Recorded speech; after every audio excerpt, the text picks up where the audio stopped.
So in a market that's becoming increasingly competitive and arguably commoditized, the best way to differentiate is through service and trust.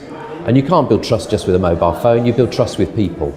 So again, have you got the right people? Have you got the right products? Can you deliver on what you say you're going to do? And I think increasingly in this industry, the service will be about collaboration.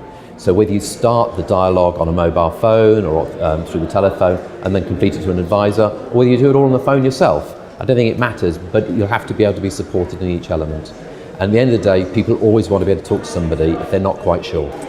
So it is tough as a wealth manager to differentiate yourself. I think we all have to be quite honest that actually if we look at our platforms, products and services, they do start to look quite similar. So for me, it comes down to the people. You know, do we have the right people? Do we have a relationship manager base that reflects a very diverse client base? That's the starting point for me.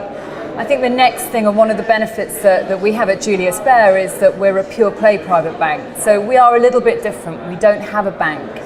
Wealth management is all we ever do. And we're very focused on the UK market and growth in the UK market, where a lot of people are backing away fearfully in light of Brexit. The way that wealth managers and private banks can differentiate themselves is a key question that every CEO should be facing.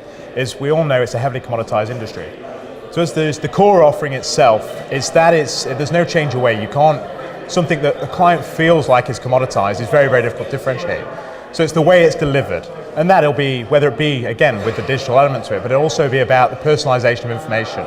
Making sure that if two clients have got the same portfolio, it's actually the way they engage with it, the way they understand and interpret what's there, is actually personalization of information to make relevant to you and how you respond. That'll be key. Second bit, again, it comes back to the products and how you differentiate in areas other than traditional assets. Private assets, by their very, very nature, is an area where clients can differentiate themselves.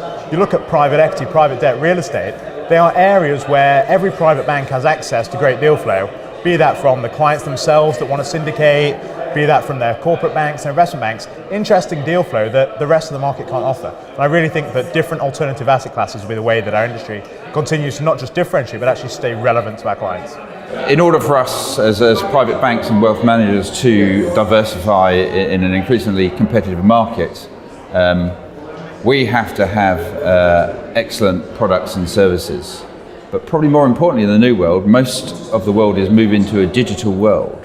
And so we've got to be able to stand out from the crowd digitally. So we're going to have to come up with some clever designs in order to engage with people and still to be recognized in that mass digital sea.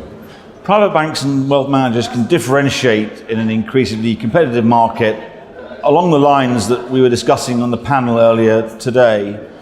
They've got to start championing and even clarioning the importance of their brand, the security they deliver, not just to your savings and your wealth and your family's future well-being, but indeed your data.